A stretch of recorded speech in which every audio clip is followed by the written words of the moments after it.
All right, gang, this is the Michigan Assembly. This is the Michigan Assembly meeting for the public. Welcome to Michigan Assembly Public Call on the 8th of September at 7 o'clock. This call will be recorded and moderated, so as to have an orderly meeting. I'm starting off with microphones muted until called to speak, but tonight I'm going to leave everything open so people can just unmute themselves. I'd appreciate raised hands still in an orderly meeting. I'm going to leave the chat on. So the chat is not for a lot of side chatting, but if you have a problem, and keep a clear channel so we can see who has a problem. If we have a lot of side conversations or people come here to learn or supposed to come here to learn, trying to teach other people stuff. We're trying to, the Michigan Assembly is trying to teach people stuff, not a bunch of side, unknown, we don't know where it comes from stuff. So let's concentrate on what we're doing here. Use the hand raise function. Time on the meeting is scheduled to be from 60 to 90 minutes. We run a cordial yet orderly meeting. If you'd like to be recognized, raise your hand. Please ensure your Zoom name is accurate to be recognized, and also use your cameras if you have them. Anyone with a fake or incomplete name will be booted after 15 minutes. So at 7:15, we'll start debooting, but I'm just letting everybody in tonight so we can see who's who and let people know, because I don't think people are getting the message through the meeting room or the waiting room chat function. When called upon, you have the floor. When you're done, just say I yield. Please keep a focused discussion on the matters as stated and be as brief as possible. It's not our intention to pine on about political matters of the failed corporate system, which is a distraction and corporate drama. And we don't do drama or politics on the land and soil.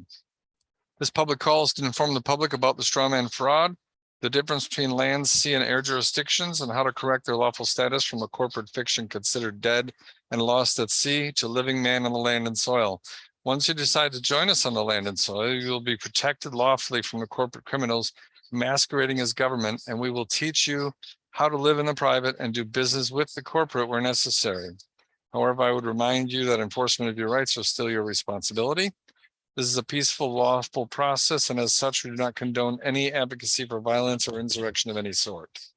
The Michigan Assembly is dedicated to the full restoration of a complete and fully operational land and soil jurisdiction, state and county court system, serving the people of Michigan, filling vacated public offices, preservation of the national trust, enforcement of the public law, upholding the federal constitutions, repopulating the land and soil, and claiming our material and intellectual, public and private assets. Well, let me stop right there for a minute. I want to point out something. What I want to point out is that last paragraph I read. It's hard to understand if you don't do the self-study we teach everyone to do. But once you do, you understand exactly what is meant by that. So if you're there and not sure what that means, just file that back in your mind and keep an open mind as we show you where to go to do research. Continuing, in order to protect the Michigan Assembly on such an open call, I will now read the Bivens decision. This meeting is private. Bearing false witness, misrepresentation, and posting inflammatory rhetoric in public forums is forbidden and shall be addressed in an appropriate manner. To eliminate all conflict and false allegations, is there anyone in attendance at today's meeting that is a member or agent of any law enforcement agency or public agency of the federal, state, county, city, or township agencies present? Is there a response to the Bivens decision? So if there is a response to the Bivens decision, please unmute your mic and state so.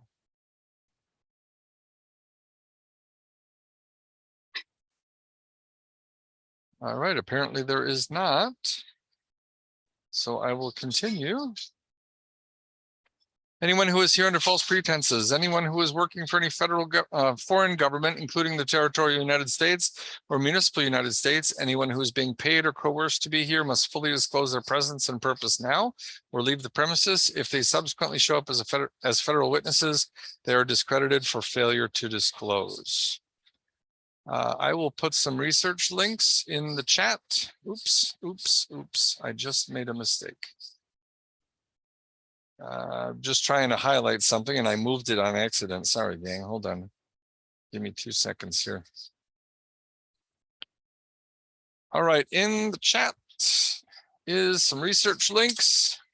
Those are links that you want to do research on. We're not following other authors and other sea jurisdiction folks, other names you've heard out there. We're only following the American States Assembly and the American Fiduciary Anna von Reitz and the American Sovereign James Clinton Belcher. And you'll find out why, but do use these links to do your research. I will also post, if you're not in the official Michigan Assembly chat, let me put in the link to that. And if you put in the link, or if you go to that link and join the Michigan Assembly Telegram channel, make sure you read the pinned posts, because there is an entire research list assignment there. And that's something that everyone needs to be studying. There's probably, depending on how often you study it, a good year's worth of study to do there. Reminders, we cannot fail. We are willing and able to do this work physically, mentally, emotionally, and spiritually. We have resolve and determination. We walk the talk and work every day to bring the de jure into reality. We have excellent tools to complete our work. We set realistic and achievable goals. We learn and research constantly. We have a timeline this year, 2022. We track our progress. We measure our strengths and weaknesses. We continually improve and revise accordingly. We conduct ourselves with peace and love.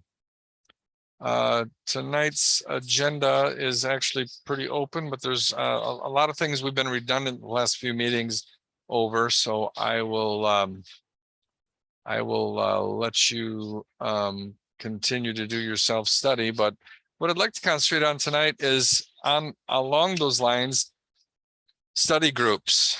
One of our coordinators, Dee Overly, has set up study groups across the state, and we encourage people to set up their own study groups in their county. And but they should first find out from Dee where there are the nearest study group is, and either join one in an adjacent county or join one in your county. And yeah, so if Dee is, Dee is not in front of her computer. So Dee, are you there? You're muted. Okay, sorry. All right, there's Dee. We were just talking about, I was going to hand it off and talk, just kind of have an open agenda tonight and talk about study groups, because I know I keep harping on people need to learn stuff. People also need to connect with other ASNs or other people who want to become American State Nationals and to study together so they can at least discuss it among themselves. I've also mentioned that I put research links in the chat. I also mentioned that we have the Michigan Assembly official group on Telegram, where one of the pin posts is the initial research list that people should get started on if they haven't already, and that we need to pay attention to TASA sourcing. That would be the American States Assembly and not a bunch of other offers. I mean, I know there's a lot of people who talk like us, but you know, let me tell you, gang, controlled opposition and people who want to confuse and obfuscate yet sound like us it's very rife out there. You got people trying to get you to pay for stuff you don't need to pay for out there. I got an email just this week, or no, actually it was from a month ago. I finally got to it this week. I've been trying to catch up, so my apologies on people who've been waiting, but we will get to it. We're all volunteers, remember, and my business has been really busy, and so my personal life has been a struggle and a juggle. So that's going to be loosening up, though, because we're post Labor Day now. And in any case, there was a person saying they got their case into court to get on the land jurisdiction, and I sent him an email back and said, you don't need permission from their court system to get on the land and soil. In fact, that might be ineffective in a recapture system. And I don't know who they paid to do that, but I heard one lady paid $1,800, and she's not going to back off from that because she paid a lot of money for it. And so she's going to give it credibility for that reason. And I never heard back from her. So who knows what's happened to her. But anyway, I'll give it off to Dee, and Dee can tell you how to find out where there's a study group in your area, or how to find one or how to start one if there is not. Dee? Yes. Okay. First off, question. And I see a lot of black boxes here with no faces, but I would like hands. How many people here are in a study group right now?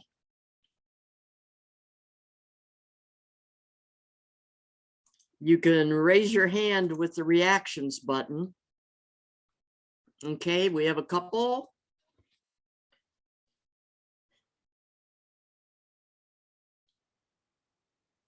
All right, and how many here is running a study group? Okay, are you running a study group? Renee, I know you're running one. You may have to unmute here in order to answer my questions.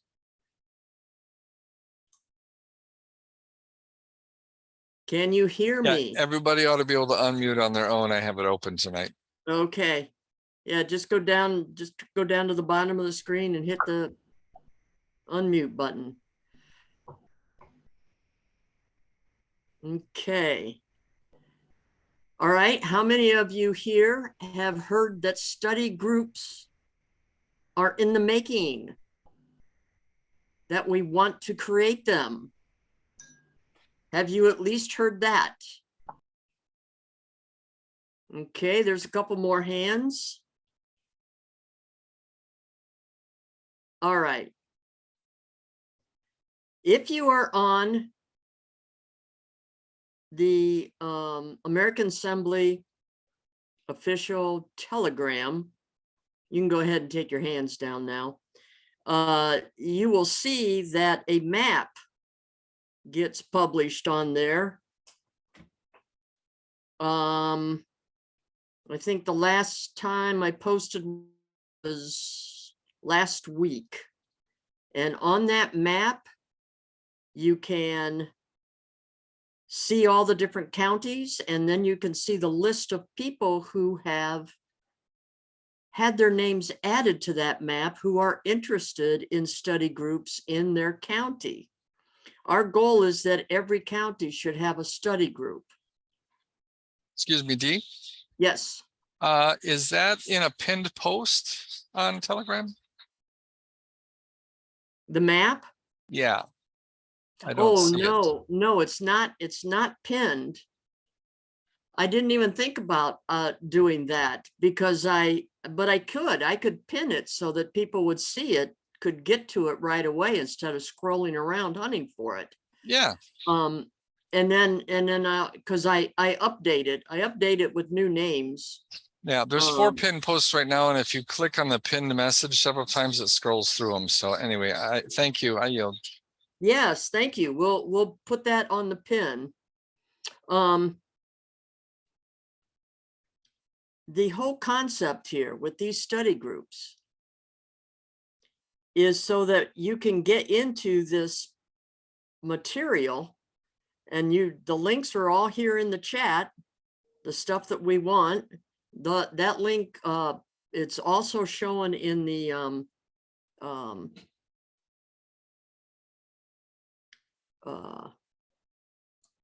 on the Telegram site. It's one of the things that's pinned, what the study list. And you know, if you're not ready yet to start your paperwork, or you're looking at your paperwork, or you still have questions, you know, diving into this study stuff, I mean, you're embarking on a lifetime adventure here. You get started on this and you're never going to stop studying. We will now be studying for the rest of our lives. The material is just absolutely, it just seems to be endless. So you really got to dive in here. Now,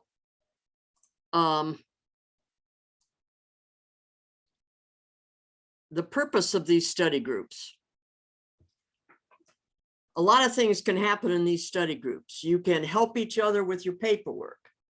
You support one another. You can learn with the correct materials. You can get rid of misinformation.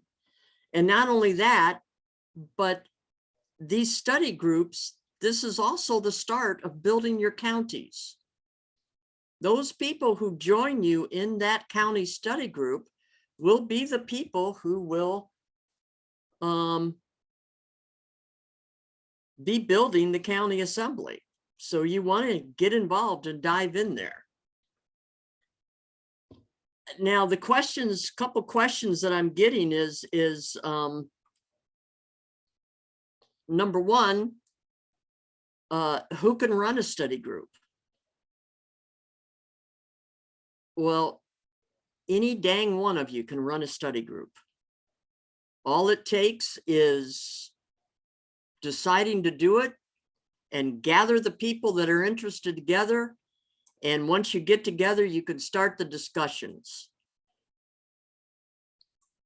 Running a study group is not a tough adventure. You just have to decide a time. And when that time arrives, it's time to get down to business and you start diving in.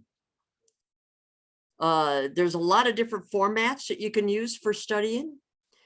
You can take turns reading materials such as articles, Anna's articles, and then you can have a Q&A about them. You can have a discussion about them. Have everyone read some material before the next study group. Then you can have a Q&A when everybody gets there. Don't go deep on that. I've now been running a study group for almost a year and a half. And there's a lot of material to be covered. So say if you're going to pick one of the books that we need to read, you just have everybody read maybe 20 pages to discuss at the next meeting. Don't go after a college degree here. Don't go deep dive and make it so much that nobody's going to be able to keep up. It is amazing how much ground you cover over time. You can choose how often you want to meet. Our study group meets weekly. But if the people in your county that you gather together only want to meet once every 2 weeks, that's fine. You need to get that time together and build that bond with the people in your county. So one of the other questions is, what if I'm the only person in my county on that map? I don't know anybody else yet in the county. Well, that's when you take a look at that map and you look at the other counties close to you and you see which one of those have people and you contact those and see if they've got a study group going. And meet with people at the next county over. May I, Dee? Yes. I just wanted to interject something here along those lines. Is one of the ways that these study groups, as you so aptly mentioned, in being used as a seed group for a county assembly, the proper progression for that is the state assembly is going to form. We're recording people, land, and soil now, and we're going to be doing more vetting and establishing our assemblies, and that's going to be a model and a leadership model for the counties to follow, and we'll teach the counties how to do that. Now, having said that, the study groups can be a kernel for the assembly, and you can part of what's going to be in the assembly is recording secretary for that assembly and a county director, which is kind of like a coordinator, but we don't call them coordinators. So if you're the only one in your county and there's no adjacent county to join a study group, start fulfilling that role of county director and start recruiting people. Because that's part of what a county director is recruiting people. Get a hold of the, we have a trifold brochure that you can hand out to people. And there's some of us have little cards I'm sure they're willing to share. I know Amy does. And start recruiting people to put together a study group and stuff like that. So that's kind of going to be one of the ways that we can also shake out who has some leadership aptitudes, who has aptitudes that can fit those later roles, just by doing an informal study group and getting people together for that. So that's all I wanted to say. I yield. Okay, fantastic. I just was scrolling through here on the remarks. People are telling me what counties they're in. I'm going to, when our meeting is done tonight, I'm going to repost the map so that you all can take a look and see who else is in your counties. I'm also going to collect your names here. And if you're not already on the map, I'm going to go ahead and add you to the map so that other people can also find you. Now, if you hold these study groups, where can you hold study groups? Well, the number one place is on Zoom. If you can't get people to meet yet, you can get a Zoom account. Whoever in your little group is willing to do that, and start holding the meetings on Zoom. And that's great to go ahead and get that set up, especially when the weather's bad, when winter comes. When the weather really gets bad in the winter, I pretty much move our county study groups to Zoom. Otherwise, we meet in parks, we meet in cafes and libraries. I really love to meet in libraries and get a room. That's great because if anybody in your county is really into computer stuff and knows how to do slideshows and all of that, if you get a library room, that's a great place to project things up and make it even easier for discussions. These study groups are really important, and they really help you move along faster in your learning. And it also helps the people in your county move along faster in getting their paperwork done. Our study group started out with 3 people. We're up to 12, and 8 or 9 of those people now are ASNs. So it's a great way to support one another. I know right now with the way the world is going, you may not have another group of people where you can be like-minded in the things that you think. And these study groups are a really great support system for that. Also, I see, Brenda, you posted this. We haven't done a big shebang gone live party yet, but the website that is posted here in the chat is our new site, themichiganassembly.org. And let's see, do I see her on here tonight? I know that one of the study groups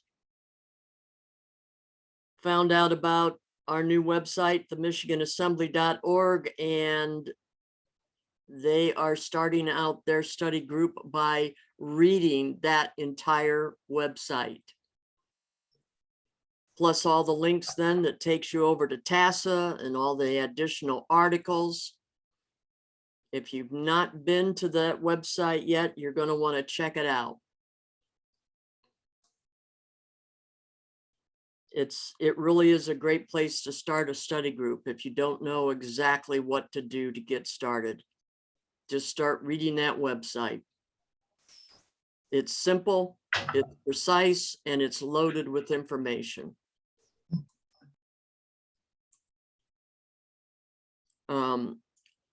Our group went through the book.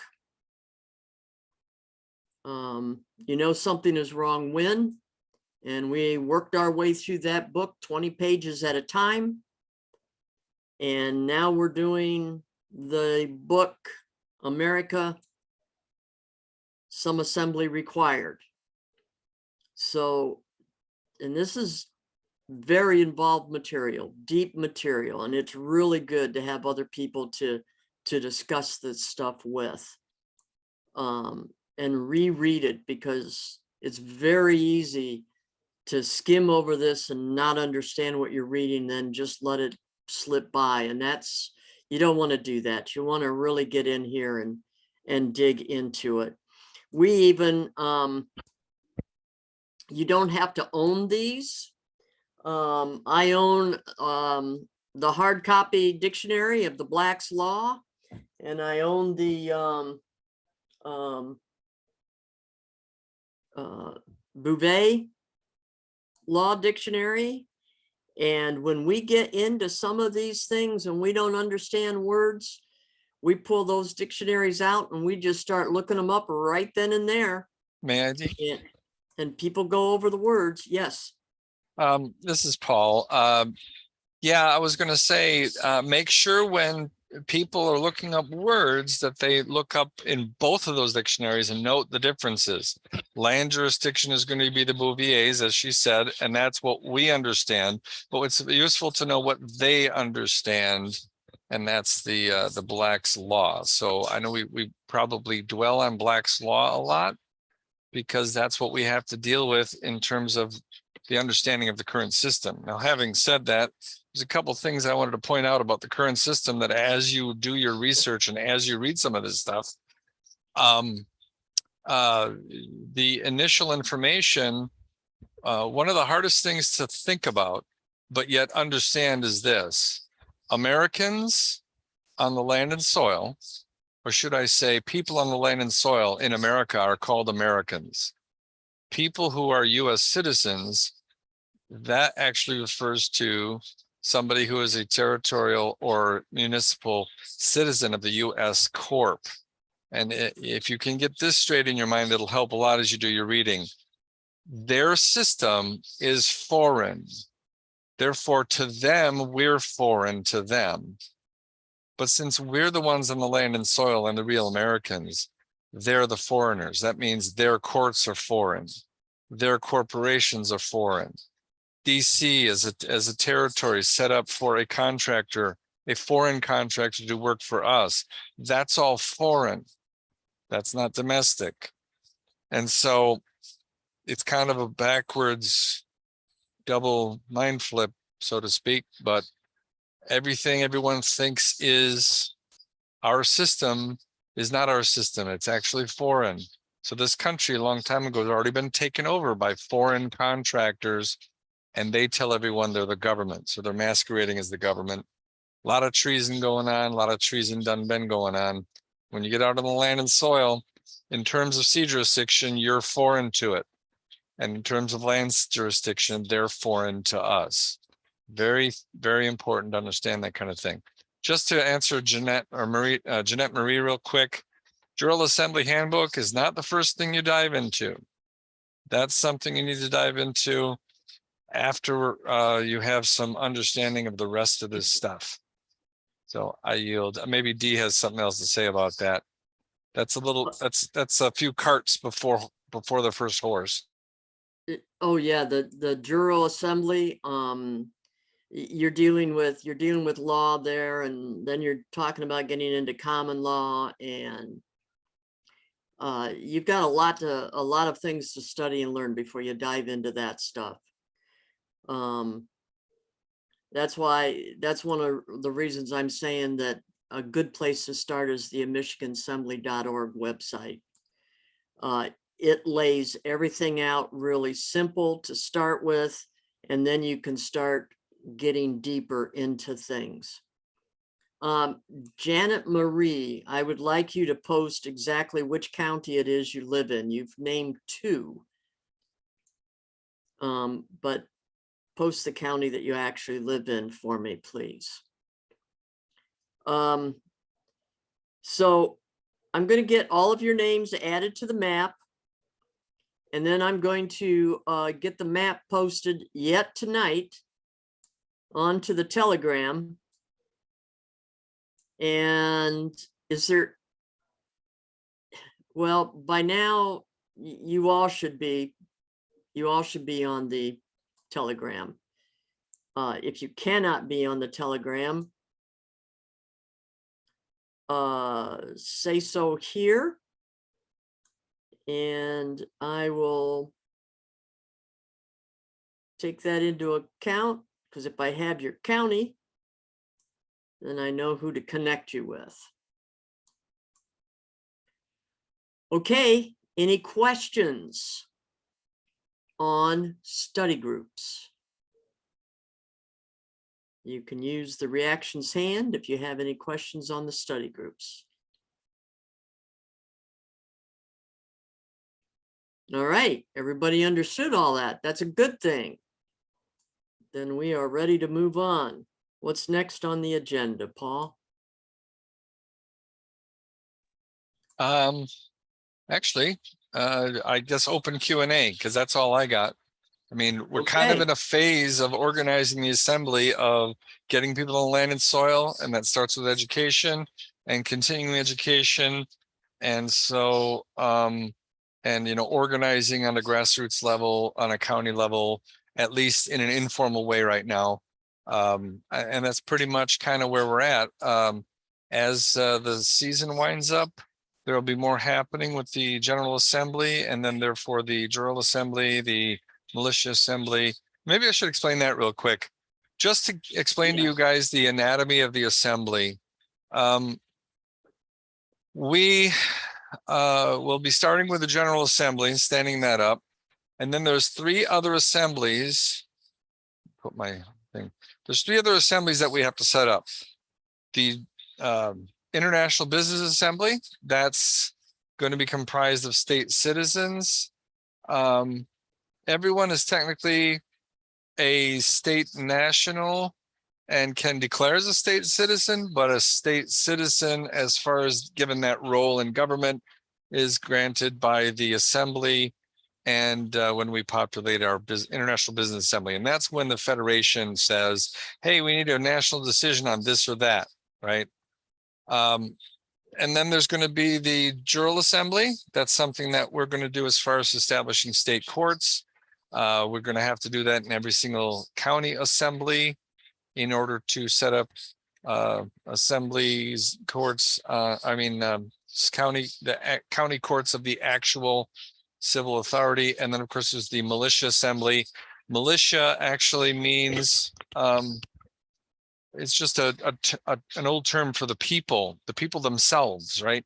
So the militia's mission is pretty much like disaster relief, up to and including defense and enforcement. And if you want to know what that looks like, the average citizen's role of enforcement of not only your rights, but the Constitution and your neighbor's rights, take the SIA study course. That explains it pretty in depth. But as far as that goes, anybody and everybody of a certain age will be able to serve in the Militia Assembly. If you can sweep a floor, if you can cook food, just normal stuff. Think about what would have to happen in terms of disaster relief. Right now, I know there's patriots who are telling people in what was that, Brenda? Some state down south. Was that Texas or was that Mississippi? No, it was Mississippi, where there was flooding or something. or was it the truckers? I don't know. There was a big disaster and the government wasn't going and saving people. And they said, never mind, let them stew. We, the people, will handle it. And that's the kind of spirit that people need to have for the militia assembly, because the militia assemblies are going to have to, are going to be stepping up and doing that to help people, because we don't rely on the government or the government contractors. We all got to learn how to speak differently. Yeah, Jackson, Mississippi. So those are the 4 pillars of the assembly. And I touched on the Jural Assembly, and I know it sounds like Janet had some comment about that. And I tell you, a couple times ago, I asked people to look into, the question that everyone asks: what happens when we stand our courts up? Well, once we have that done, we do something that's called ex parte Milligan. Did anybody look up ex parte Milligan and can explain what it is? That's assuming there's anyone on this call tonight that was on that one. How about you, D? Ex parte Milligan. Yeah, this looks like an entirely different collection of people than the last time, doesn't it? Yeah. I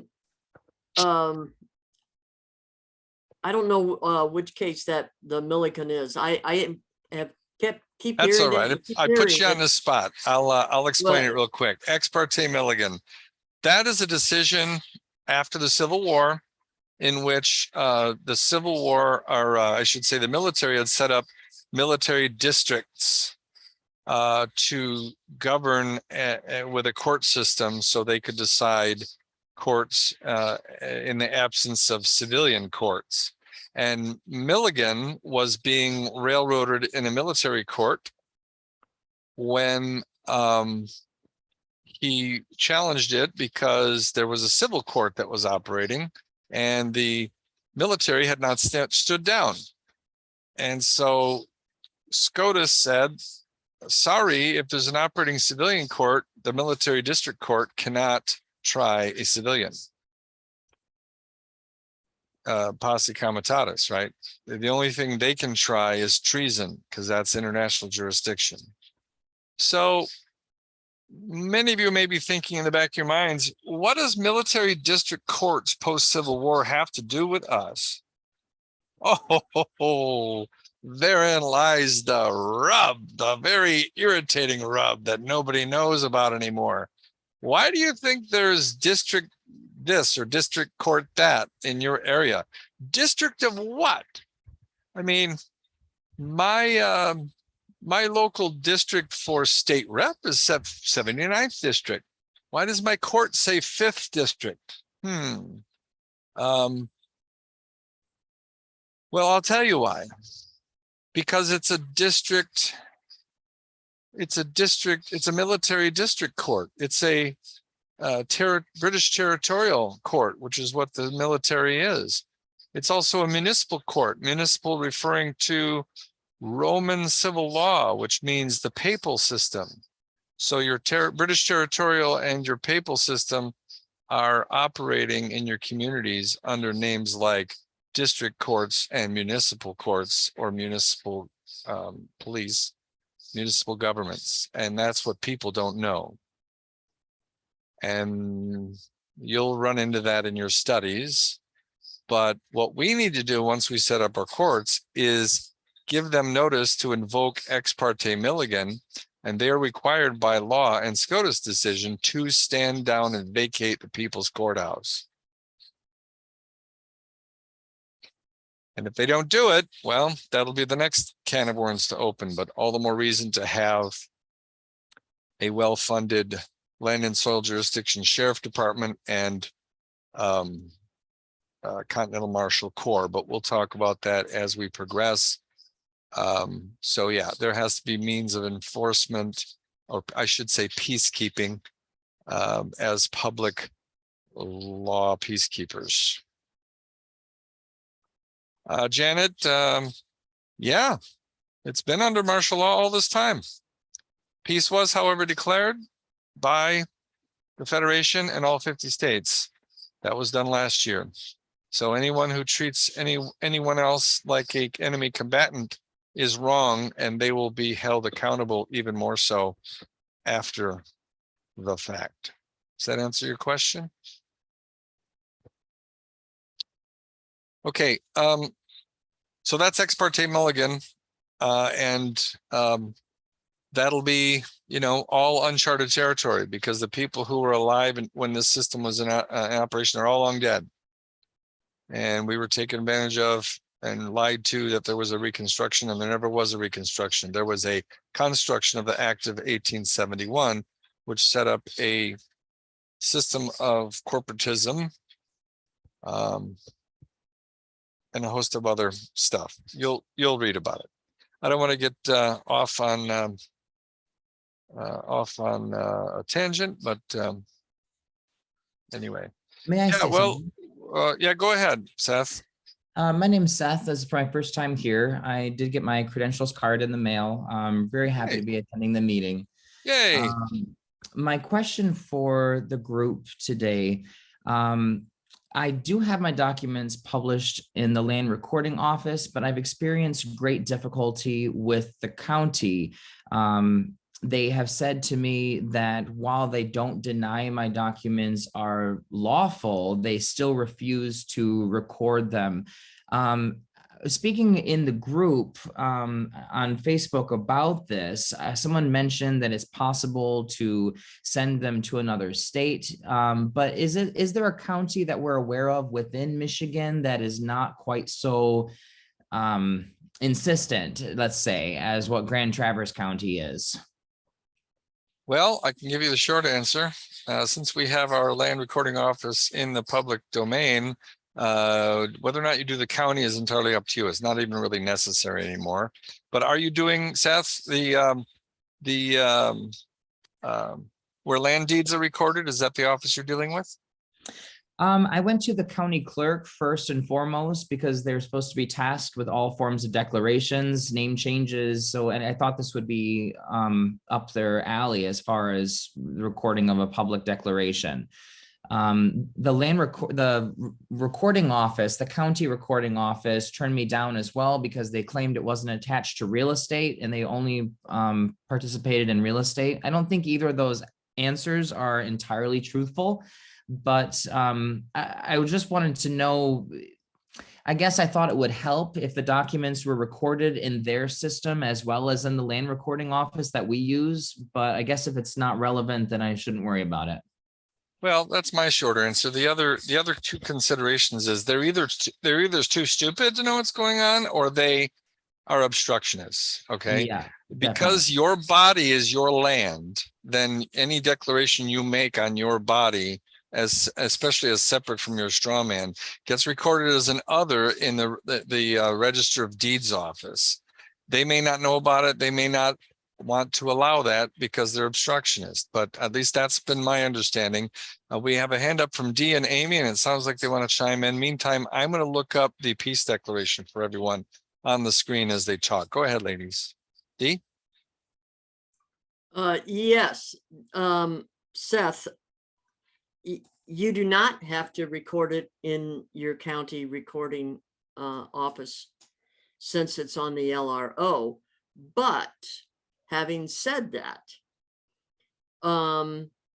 it's always good to put them there in the county, especially if you know you are headed into a court case. Because it's more recognizable for them. It's in their realm if it's in the county office, and legally, not just lawfully, but legally, these county recording offices are to record your paperwork. And there is a document stating that law. I have it somewhere in my files. I will try to dig it out and get that to you, because Basically, there are a lot of land recording offices that are starting to refuse all kinds of paperwork. And legally, they must, that's what they're there for. They're there to record. And they are to do it, and they cannot turn you away. And we have the law on that. So Seth, I'll try to get that to you. I yield. All right, thank you. Amy? Yeah, I just want to reiterate everything that Dee said. I agree with everything that she said. They are supposed to record everything. If you are going into a court case, that is a good opportunity, because then you can put things into a court record. So a lot of people do that. They haven't recorded anything in the de facto before that, but if they have a court case coming up, then they use that opportunity to get all of their documentation, a diagram of the fraud, everything into a court case, so that it does get on the public record.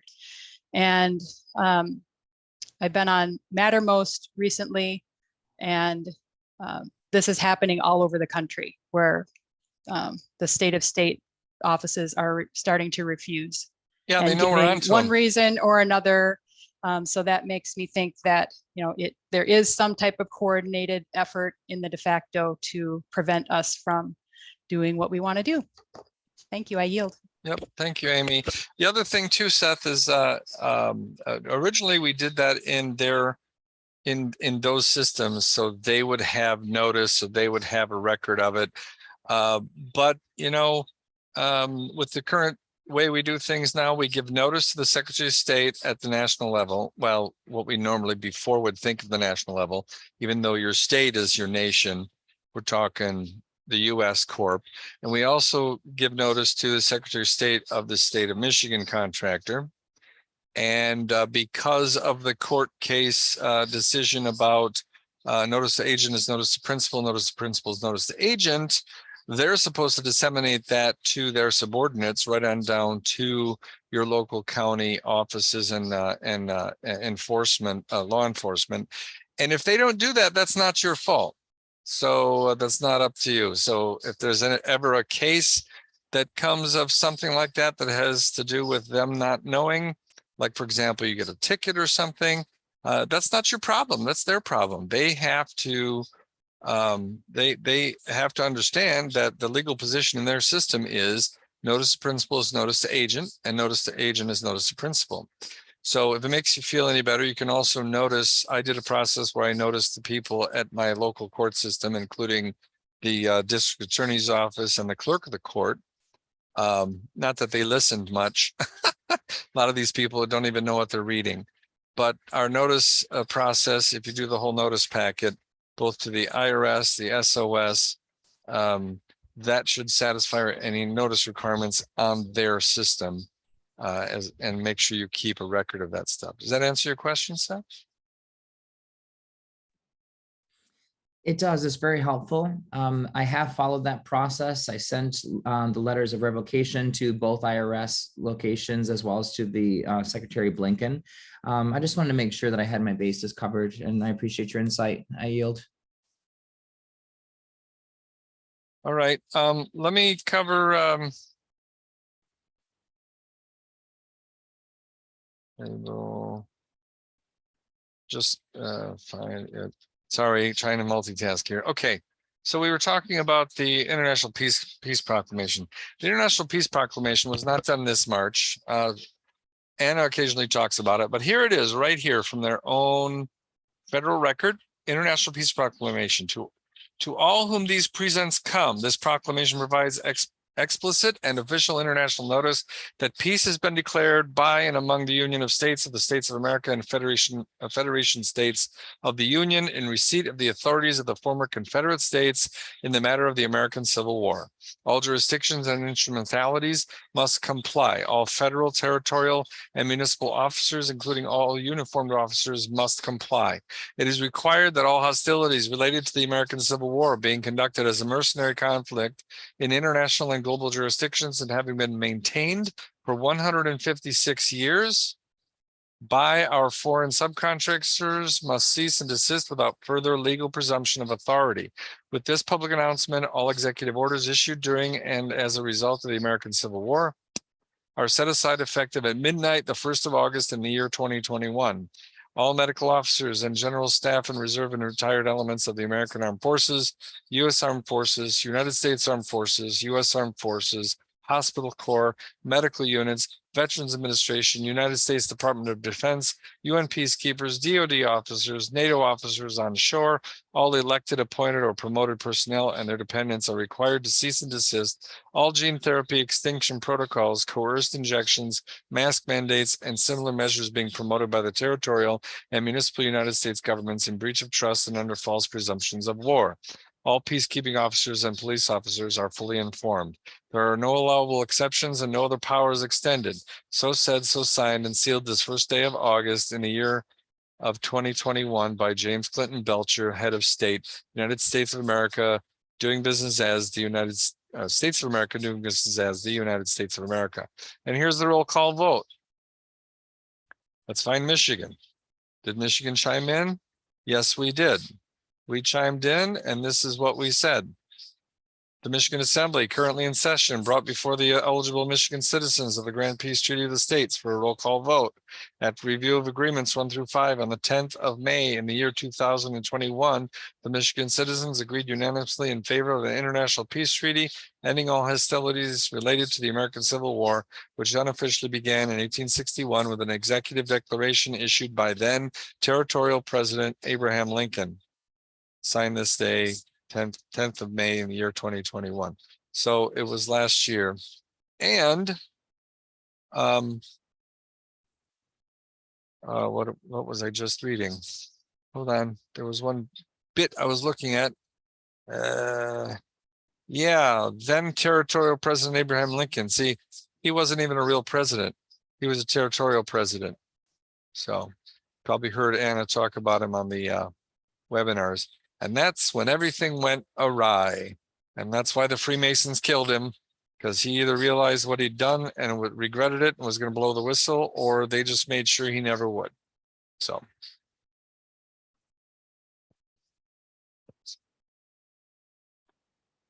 All right. Was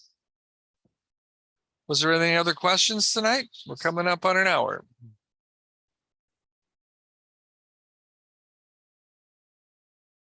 I think we have a lot to get our arms around, a lot to study over time. Remember, be diligent, not in a hurry. One of the things that I don't like seeing is people who want to either push others to be in a hurry, or people who want to be in a hurry because they're either impatient or they haven't defied their programming yet. Think about what our programming is. We've all been taught to listen to 2-second sound bites. We've all been taught to have immediate gratification. We've all been taught to be spoon-fed by some government official. And yet, or we've all been taught to be toe the line of some narrative, either by the media or by some institution of higher learning or educational institution. I contend that he who does not self-educate is not free, and he who refuses to self-educate will never be free. And when you develop the understanding of the land and sea jurisdiction and the role of the average real state citizen has in self-governance, you'll begin to understand why I say that. Now, the idea of state citizenship, just because we don't want to be a U.S. citizen doesn't mean we should shy away from the word citizen. Let's also review what they want to try and paint us into a box. I had somebody in my business the other day, they took a look at the brochure that I just uploaded here in the chat, and they said, we're talking among themselves saying, oh, it's a bunch of sovereign citizen stuff. It's like, there's no such thing as sovereign citizen. You're either a sovereign or you're a citizen. And the question is, a citizen of what? Citizen literally means public servant, okay? And so if you're a US citizen, you can't be a sovereign and a public servant unless you're a state citizen. And if you're a state citizen, you are a citizen of your state who's pledged to be a public servant to the government of that state being your nation. So my nationality on my credential card says Michiganian. What does yours say, Seth? A Michiganian. Michiganian. So we derive our citizenship from our state, our nation. All right. A state is a nation. Is a state. Whenever they talk about other countries, they talk about the heads of state, right? So if our country is, or if our nation is our state and our state is our nation, then that means we have a nationality to that state. We have a citizenry or citizenship based in that state. So now if we think about that, how does that change the nature of the citizen's arrest? Well, if you're a US citizen, you can't arrest anybody, and nobody does because you're under the thumb of the law enforcement officers. But if you're a state citizen, that means you're a sovereign, but you serve your state. So you have a duty, every citizen does, to enforce the Constitution. So so typically, and there's even precedent law, if you look up stuff like, now they escape me, right? I'm going to quote SCOTUS decision, and now it escapes me. The United States versus John Bad Elk, right? He shot dead a police officer who was breaking into his home as someone who was breaking in. Well, they were breaking the law against him, and guess who was exonerated? In an era, the 19th century, where they were crapping all over half-breeds, right? Well, John Bad Elk won his case. And today, what do? They make everybody afraid of the police, because if you shoot one for breaking the law against you or violating your rights, well, you're a cop killer, right? Now, I'm only using that as an extreme example. I'm not advocating any weirdness here, because our society is so shy to talk about stuff like that, but we're talking about citizens' arrest. So a citizen should be able to arrest anyone who's breaking the law, breaking the real law, the constitutional law, the common law. That includes private forces like police. Police are actually private mercenaries who are hired by corporations. So they're really just armed security guards, like at Walmart. Walmart security guards aren't armed, but but everyone's so convinced that they're the law. They're not. They're the law, the enforcers of statutory law. And has anyone ever taught you who is supposed to follow statutory law? Federal employees. We're not federal employees. Statutory law doesn't apply to us anymore. If you're a US citizen and do not defy that, then you are, by their definition, a federal employee. You work for them, you're under statutory law. And under their current systems of law, unless fraud is declared, it stands. Unless something's rebutted, it stands. And that's the whole reason for rebutting this with the process that Anna has laid out. Now, are we going to end up getting the right infrastructure in place in order to enforce good peacekeeping? Well, we want to, and we will sooner or later. But the process for a citizen's arrest would go like this. Citizen makes an arrest, declares an arrest against the perpetrator, calls the sheriff once the perpetrator is subdued and handcuffed. The sheriff comes and the sheriff says, takes the person to jail and they get tried. We're not advocating people do citizens arrests, because the sheriff might just be a swamp creature. So we don't have the correct support of people who know how it's supposed to work. But as we learn these things, it's important to understand how it's supposed to work so we can put the right pieces in place. Because as peacekeepers, anyone that is citizens arrested has the right to trial. So unlike these private law enforcers, shoot first, ask questions later, who don't respect other people's rights, we respect the rights of those people. Because I've said for many, many years, law enforcers should be, no matter if someone's shooting at them or not, They should be taking people alive and giving them their day in court. There's no reason for people to be being shot out there. And that's going to become very important when it comes to us enforcing constitutional and common law. So I guess for Christine Casey's question, in terms of being a citizen of our state, every state national is a state citizen. But not every state citizen is a declared state citizen of the government. So if you go and do the SIA training, you'll see exactly how that works. That every state national has a responsibility to enforce the law. And so it explains exactly how. Anyway, again, what next? I'm looking in the chat again. Go to your research list. There's a whole list of what to do and a generalized order of how to do it. Just real quick, let me do another screen share. One of the things to not be intimidated by is the Anna von Rights. One of the things I had been advocating to control find Michigan. Okay. Article 3230. Does everyone see that there? It says meltdown in Michigan. This is when we were dissolved from the last assembly to this one and had to reorganize stuff. I found it very useful, at least to read from there all the way down. But you say, but Paul, all the way down, that's hundreds of articles. Well, imagine how long it took Anna to write all these articles.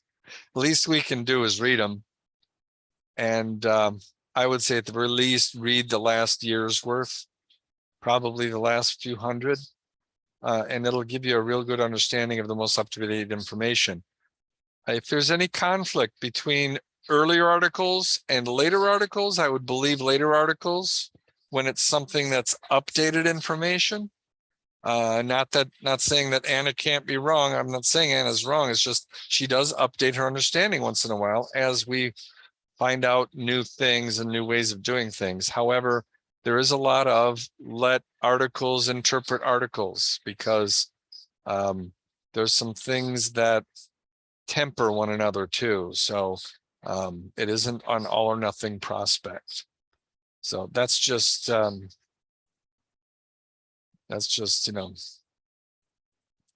what it is. No, Tony, it's not like you won't need to have a job anymore. But do your study. You'll see how it works to have how you do a job in their system. I mean, that's kind of what we have to deal with until we make a system. But I think as we go on, we're going to be identifying what land jurisdiction entrepreneurs are out there so we can start doing business with each other. In my business, if I take on employees at some point, I really would like to do it off their system and as common law employees. But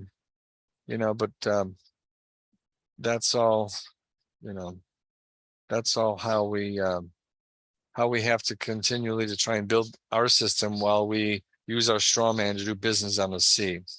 Christine says, what if, for example, we are a national and someone traffics a child, for example, through the judicial system? Well, I'd have to know more about that. But I mean, that's what ifing. You'll see when you do your research. Trafficking is a continental marshal matter. There is a way to report such matters with a complaint form to the marshals. Yeah, I think we may wait to make arrests until we have our own courts and sheriffs. So yeah, I'm just wanting to make sure everybody knows how it works. Don't go arresting people now. But someday we should all not be afraid to carry. We should all have handcuffs on us at all times. And it's going to be a whole new thing about self-governance. People don't know how to self-govern anymore. And for anybody who says, oh, is it supposed to be like the Wild West? Yeah, actually, it is supposed to be like the Wild West because people back then, you know, Hollywood's really made a mess of how it was back then. People respected each other and people enforced the law, and it wasn't like Hollywood says. You know, there was occasional barons and gangs who wanted to try and do stuff. Yeah, but it's only when they could make people afraid that they got away with anything. And that's kind of how we got here today, because robber barons kept pushing and kept tricking. And, you know, it's kind of like this. If the James gang had killed Marshall Dillon and took over Dodge City would be being run by the descendants of the gang to this day, and people would all pay them to live and work in Dodge City, right? That's kind of what happened countrywide, and nobody understands that anymore. So that's what we're trying to work against. So, all right, unless there's any other questions that are going to help us here tonight, that about wraps it up because we got our 60 minutes in. Do your research.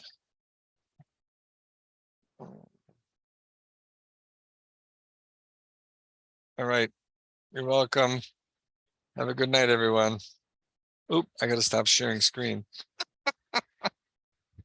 Oh, real quick, next meeting, it'll be next month, second Thursday of the month, should be the 13th of October.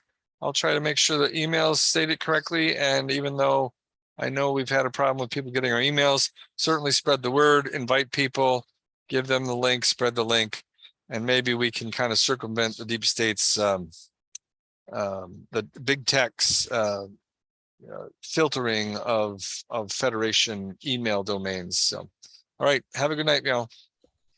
Good night, everybody.